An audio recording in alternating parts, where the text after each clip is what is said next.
Hello friend, एक बार फिर से आप सबका वेलकम है हमारे इस गायनोकोलॉजी क्लासेस में। आज हम गायनोलॉजी यानी कि मिडवाइफरी ऑब्स्टेट्रिक में एक और महत्वपूर्ण टॉपिक के साथ आपके साथ चर्चा करेंगे। ठीक है, उस टॉपिक का नाम है, जैसे कि आप देख पा रहे हैं, प्री एक्लेम्सिया। प्री एक्लेम्सिया क्या होता है? प्री एक्लेम्सिया गर्भावस्था के दौरान महिला के 20 सप्ताह के बाद या फर्स्ट या सेकेंड ट्राइमेस्टर के दौरान उत्पन्न होती है। अब आप बोलेंगे कि ये ट्राइमेस्टर क्या होता है? तो ट्राइमेस्टर होता है यानी कि जैसे 1 से लेके 3 महीना को फर्स्ट ट्राइमेस्टर कहेंगे, और 3 से लेके 6 महीने तक को अवधि को क्या कहेंगे? सेकेंड ट्राइमेस्टर कहेंगे, और 6 महीना से लेके 9 महीना तक की अवधि को थर्ड ट्राइमेस्टर कहेंगे। क्या कहेंगे? फर्स्ट से लेके 3 मंथ को क्या कहेंगे? फर्स्ट ट्राइमेस्टर कहेंगे। क्या कहेंगे? फर्स्ट ट्राइमेस्टर कहेंगे। और थर्ड से लेके 6 मंथ को क्या कहेंगे? सेकेंड ट्राइमेस्टर कहेंगे। और 6 से लेके 9th मंथ को क्या कहेंगे? थर्ड ट्राइमेस्टर कहेंगे। तो इसी तरह या तो उसका पहले ट्राइमेस्टर में या फिर सेकेंड ट्राइमेस्टर के दौरान क्या होता है, महिला को बहुत ज्यादा हाइपरटेंशन, प्रोटीनूरिया की लेवल बढ़ रही है, तो महिला किस चीज की शिकार है? प्री एक्लेम्सिया की शिकार है। तो इस तरह से हम कह सकते हैं कि प्री एक्लेम्सिया क्या होती है? 20 सप्ताह के बाद या फर्स्ट से सेकेंड ट्राइमेस्टर के दौरान उत्पन्न होने वाली यह समस्या जिसका लक्षण होता है हाइपरटेंशन, प्रोटीनूरिया का इंक्रीज होना। किसी महिला देखा है, अब एक होता है बॉडी में जैसे रहता है, लेकिन उसको एडिमा बोलते हैं। उस तरह की एडिमा मिलती है जिसको हम क्या कहते हैं? प्री एक्लेम्सिया कहते हैं। ये तो हो गई इसकी परिभाषा। अब इसकी कॉज यानी कि इसकी बात करते हैं।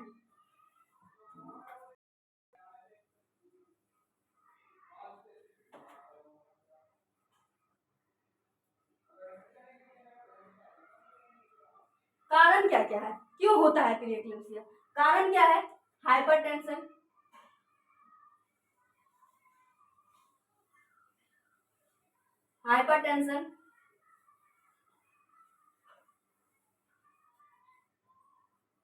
Proteinuria level increase,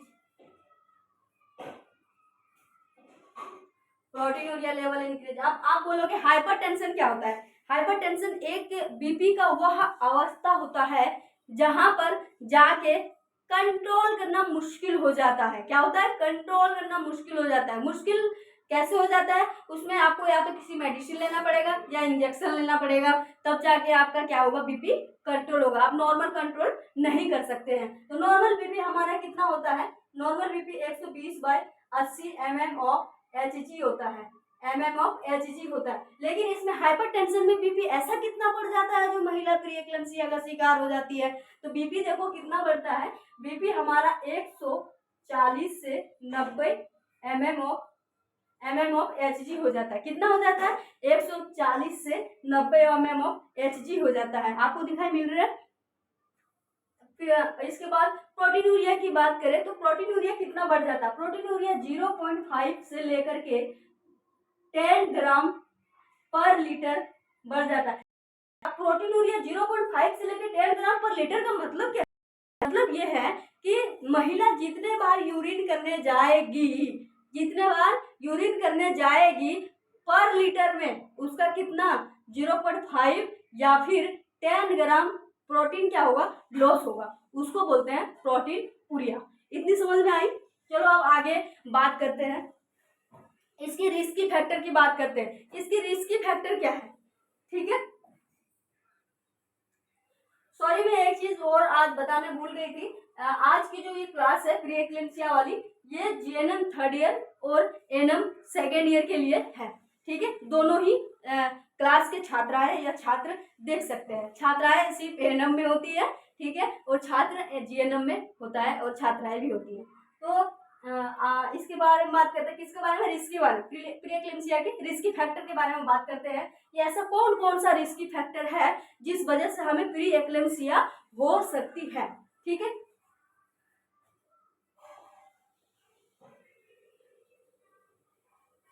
risky factor बात करते हैं। रिस्की फैक्टर में पहला नंबर में आ जाता है एज। क्या आ जाता है?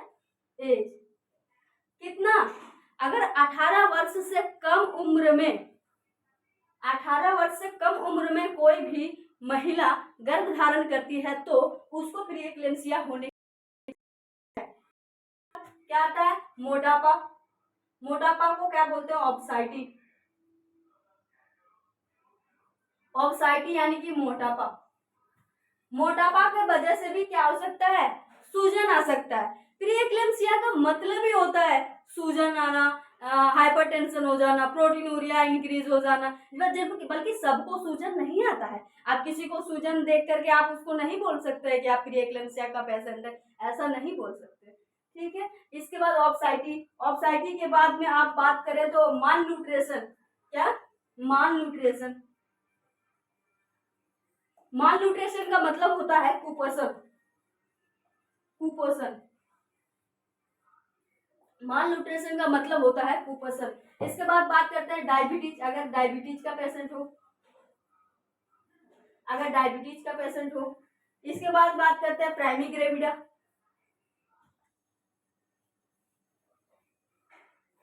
अब आप बोलोगे प्राइमी ग्रेविडा क्या होता है? अब देखो, ग्रेविडा मतलब होता है गर्भ धारण करने वाली महिला, और प्राइमी मतलब होता है प्रथम। तो प्रथम बार गर्भ धारण करने वाली महिला, उसको भी ये क्या होने का खतरा रहता है? प्रीएक्लेम्सिया होने की खतरा रहता है। ठीक है, इतना। और कोई है पहली बार गर्भ में क्या होता है? हाइपरटेंशन। तो हाइपरटेंशन होने है। ठीक है। स्ट्रेस।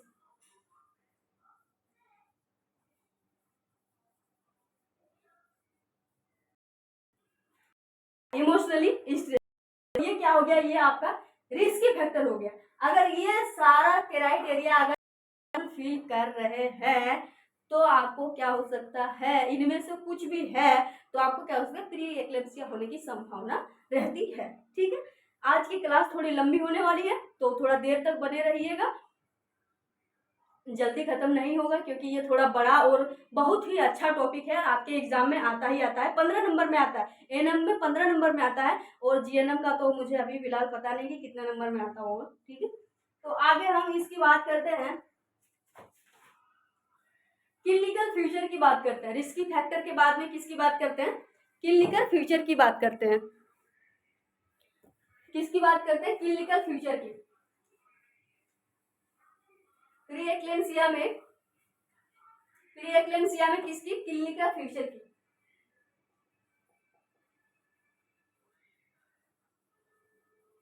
क्लिनिकल फ्यूचर क्या है? इसका क्लिनिकल फ्यूचर दो है। कौन कौन से? एक तो माइल्ड है, एक सीवियर है। क्या है? एक माइल्ड है, एक सीवियर है। Number 1 mild, number 2 severe. अब माइल्ड और सीवियर में डिफरेंट क्या होगा? माइल्ड होता है थोड़ा थोड़ा, नहीं, उसको थोड़ा थोड़ा मतलब हाइपरटेंशन हुआ है, ठीक है, थोड़ा हाइपरटेंशन हुआ है, थोड़ा एक प्रोटीनूरिया इंक्रीज हो रही है, लेवल इंक्रीज हो रही है, ज्यादा कुछ नहीं हो रहा है, सूजन भी देखने को नहीं मिल रही है, वो क्या हो सकती है? वो कवर हो सकती है। क्या हो सकती है? बिना हॉस्पिटलाइज करे के बिना ही उसको क्या कर सकते हैं? हम कवर कर सकते हैं। ठीक है, तो माइल्ड में कितनी होती है हाइपरटेंशन? बीपी कितना रहता है? हाइपरटेंशन मतलब बीपी नॉर्मल, अगर बीपी 120/40 है, ठीक है, इससे बढ़ जाए तो हाइपरटेंशन का रूप ले लेती है। एक होती है हाइपोटेंशन। तो बीपी कितना रहता है? 140/90 mmHg रहता है। प्रोटीनूरिया कितना रहता है इसका? प्रोटीनूरिया जो है, प्रोटीनूरिया इसका रहता है 0.5 ग्राम पर लीटर। ठीक है, कि दिखाई मिल रही है 0.5 ग्राम पर लीटर। अब इसके बाद सीवर कंडीशन, और इसके बाद क्या होती है? थोड़ा थोड़ा और क्या होती है? महिला को क्या होता है? सर में दर्द होने लगता है। ठीक है, और सर में दर्द को हम लोग मेडिकल टर्म में बोलते हैं हेडेक। क्या बोलते हैं? हेडेक। हेडेक। ठीक है, ये तो हो गया हमारा माइल्ड का। ठीक है, क्या हो जाती है इसमें? माइल्ड का। माइल्ड के बाद में आती है सीवर। सीवियर में क्या होती है? सीवियर में क्या होती है, जो सीवियर का मतलब होता है बहुत ज्यादा गंभीर। अब गंभीर 140/90 में तो गंभीर रहने वाला नहीं था, ठीक है, उसमें तो माइल्ड था। गंभीर का मतलब है क्या है, बीपी बहुत ज्यादा बढ़ गया है। कितना, 160/110, कितना, 160/110 mm ऑफ Hg। अब इसमें प्रोटीनूरिया कितना हो गया है, प्रोटीन कितना हो गया है, ग्राम पर लीटर, कितना हो गया है, 10 ग्राम पर लीटर, ठीक है। इसमें क्या होगा, महिला को सीवियर हेडेक होगा, उसमें हल्का हल्का दर्द था ना, इसमें बहुत ज्यादा दर्द होगा, एकदम फटने वाला दर्द होगा, सीवियर हेडेक। क्या होगा, सीवियर हेडेक होगा। महिला को क्या आएगा, चक्कर आने लगेगा, क्या आने लगेगा, चक्कर आने लगेगा, चक्कर आना। फिर क्या होगा, धुंधला दिखाई देने लगेगा, क्या होगा, धुंधला दिखाई देना, क्या होगा, धुंधला दिखाई देने लगेगा। और धुंधला के साथ साथ महिला को क्या होगा, हाइपरमीसिस ग्रेविडम होने लगेगा। अब आप बोलोगे ये नया टर्म कहाँ से आ गया। हाइपरमीसिस ग्रेविडम का मतलब ये है कि हाइपरमीसिस ग्रेविडम का मतलब ये है कि गर्भधारण का वह अवस्था, जिस अवस्था में महिला को बहुत ज्यादा उल्टियां आ रही हो, उसको क्या बोलेंगे, हाइपरमीसिस ग्रेविडम कहेंगे, ठीक है। तो उसको क्या होने लगेगा, महिला को हाइपरमीसिस ग्रेविडम होने लगेगा, हाइपरमीसिस ग्रेविडम, यानी कि सीधे सीधे लिख सकते हैं बहुत ज्यादा उल्टी, एकदम, जिसको कोई मतलब ट्रीटमेंट किए बिना नहीं रोका जा सकता। इस तरह का समस्या आ सकती है, हॉस्पिटलाइज भी करने को समस्या आ सकती है। एक क्या बोलते हैं, एक और प्रॉब्लम है हेल्प, HELLP, हेल्प। हेल्प की भी उपस्थिति देखने को मिलेगी सीवर वाले प्रीएक्लेम्सिया में। इसके मतलब होता है, H से मतलब होता है हीमोलाइसिस, हीमोलाइसिस। E का मतलब होता है इलवाटेड, इलवाटेड। L का मतलब होता है, सॉरी, इलवाटेड लीवर, यानी कि लीवर काम नहीं करना। L और P का मतलब होता है लो प्लेटलेट, लो प्लेटलेट। दिखाई मिल रहा है आपको, लो प्लेटलेट। इसके बाद इसके बाद क्या आता है महिला में, इसके बाद महिला को क्या होगा, नींद आने में भी दिक्कत। भाई जिसको इतना ज्यादा दिक्कत है, उल्टी हो रही है, चक्कर आ रहा है, सर में दर्द हो रहा है, धुंधला दिखाई दे रहा है, तो उसको नींद कहाँ से आएगा, उसको क्या होगा फिर, और क्या होगा, स्लीपिंग डिस्टर्बिंग, स्लीपिंग डिस्टर्ब, क्या होगा, स्लीपिंग डिस्टर्ब भी होगा उस महिला को। इसके बाद बात करते हैं, इतना सारा चीज हो गया भाई, आपके हॉस्पिटल में आएगा तो आप क्या करोगे, इन्वेस्टिगेशन करोगे ना। तो चलो आप क्या करते हैं, इन्वेस्टिगेशन।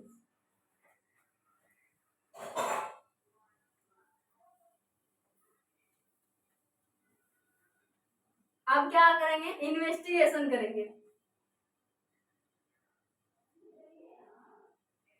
इन्वेस्टिगेशन मतलब होते हैं जांचे। महिला का क्या क्या जांच करेंगे, सबसे पहले तो भैया बीपी जांच करेंगे कि इसका बीपी कितना है, ठीक है। सबसे पहले क्या करेंगे, बीपी, बीपी चेक करेंगे। बीपी के बाद में उसका प्रोटीनूरिया चेक करेंगे, जो जो कॉज था वो उसको क्या करेंगे, यहाँ पे चेक करेंगे, प्रोटीनूरिया चेक करेंगे। प्रोटीनूरिया चेक करने के बाद में उसका ब्लड एग्जामिनेशन करेंगे, ब्लड एग्जामिनेशन करेंगे। ब्लड एग्जामिनेशन करने के बाद में उसको जो धुंधला दिखाई दे रहा था ना, तो उसके लिए आंखों का चेक करेंगे। क्या करेंगे, आंखों की जांच करेंगे, आंखों की जांच।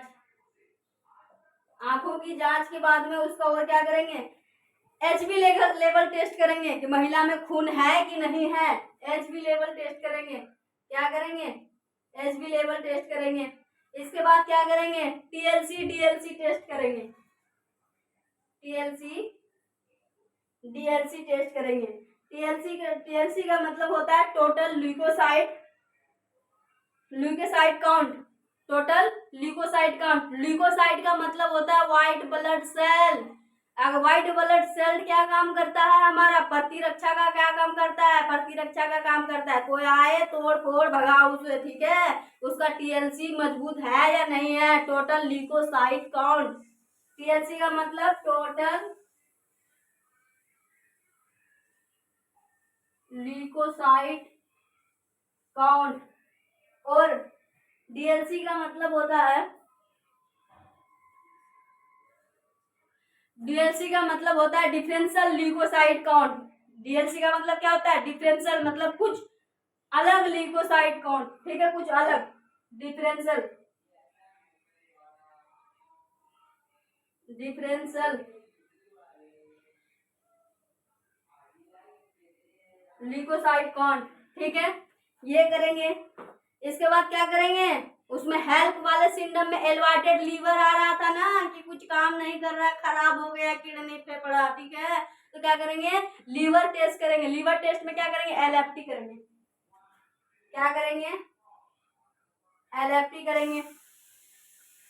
एलएफटी के बाद में क्या करेंगे, आप बच्चा है उसका अंदर, महिला के अंदर, तो उसको भी तो मॉनिटरिंग करने का जरूरत है भाई, उसको कोई ट्रीटमेंट नहीं देंगे लेकिन मॉनिटरिंग करेंगे ना। मॉनिटरिंग कैसे करेंगे, बच्चे का हार्ट बीट सुनेंगे, अल्ट्रासाउंड कराएंगे, फीटल करेंगे, क्या करेंगे, फीटल मॉनिटरिंग करेंगे।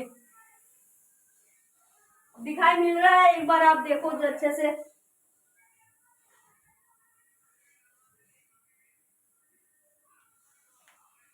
ठीक है, फीटल मॉनिटरिंग करेंगे।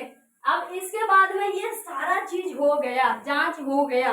देखो जांच भी जल्दी नहीं होता है, थोड़ा समय लगता है जांच करने के, जांच के बाद में रिजल्ट आने में भी, ठीक है। तो इसका डेंजर क्या हो सकता है, डेंजर ऑफ प्री एक्लेम्सिया, यानी कि क्या खतरे हो सकते हैं, इसके खतरे की बात करते हैं।